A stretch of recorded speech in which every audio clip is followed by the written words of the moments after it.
sul valore del gioco e se la Coppa Italia sia un obiettivo. Il nostro obiettivo è crescere, costruire qualcosa. Per crescere bisogna giocare il più possibile.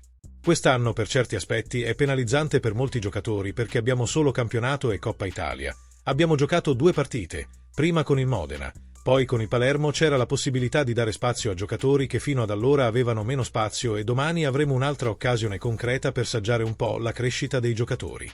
Avanzare in Coppa Italia significa avere altre possibilità, più spazio per dimostrare che si migliora, per capire bene anche per la società, per i giocatori, anche per me. Fino ad ora siamo stati bravi e fortunati a non averne, abbiamo avuto l'infortunio di Mazzocchi. Tante cose erano concentrate su un numero ristretto di giocatori. È un momento importante per le valutazioni e per i giocatori e lo affrontiamo con impegno e voglia. Sei arrivato anche a dominare le partite in entrambe le fasi. Sarai felice a fine anno se continui a vedere miglioramenti. Se mi renderò conto che avrò messo le basi per essere ambizioso.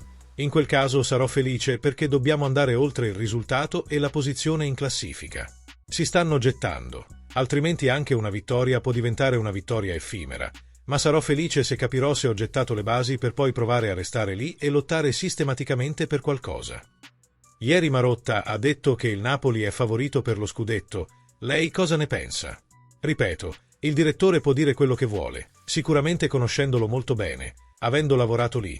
Ma penso che a fine anno se l'Inter non vincesse lo scudetto non sarebbe molto contento e non considerando che la stagione è stata buona posso dire che è perché lo conosco molto bene, quindi ognuno deve fare la sua parte. Magari anche dall'interno qualcuno può fare pressioni affinché dica una cosa del genere, ma ripeto, stiamo parlando di una squadra che lo fa.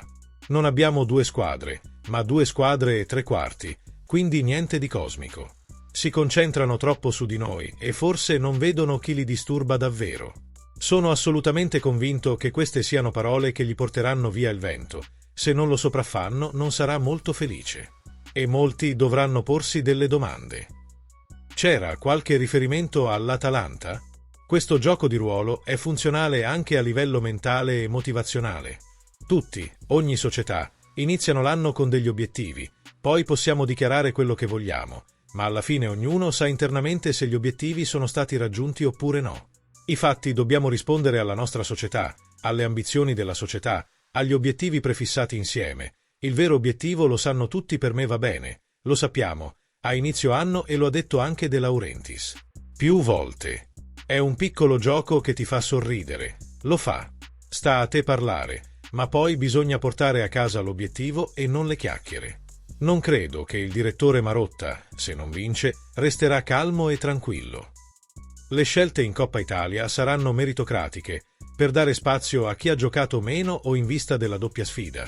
Guardiamo sempre partita per partita, quindi la cosa più importante è giovedì. Detto questo, farò delle scelte perché ci sono tanti giocatori in rosa. Fino al 12 a 13 hanno partecipato, ma il merito è di tutta la rosa, di chi è subentrato, di chi ha giocato poco o niente, ma ha mantenuto alta l'intensità e l'agonismo in allenamento.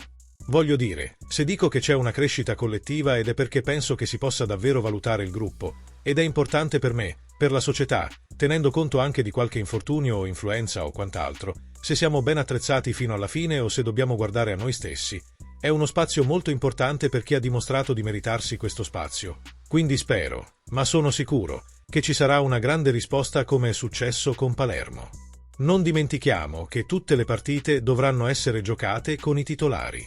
Abbiamo battuto il Modena ai rigori in Serie B, non andiamo dietro a cose ipotetiche. È inevitabile che con tutte le nostre forze cerchiamo di andare avanti per dare spazio a chi lo merita, ma per tanti motivi non l'ha trovato. Abbiamo tutti bisogno di risposte dopo un terzo della stagione. Per qualcuno è un esame alla luce del mercato di gennaio? No, certo, non è un esame per nessuno. Non bisogna essere spietati. Gioco con giocatori che meritano questa opportunità. Ripeto, da Di Maro ad oggi ho visto una crescita notevole in tutti gli elementi e anche io gliel'ho detto, quindi dobbiamo concordare i fatti con i ragazzi affinché non sia un problema per nessuno, ma un'occasione per dire sono qui. Lavoriamo, non giochiamo, abbiamo una settimana tipo. Ma allo stesso tempo c'è la convocazione solo per campionato e Coppa Italia e noi. Dobbiamo sapere con certezza dove dobbiamo andare.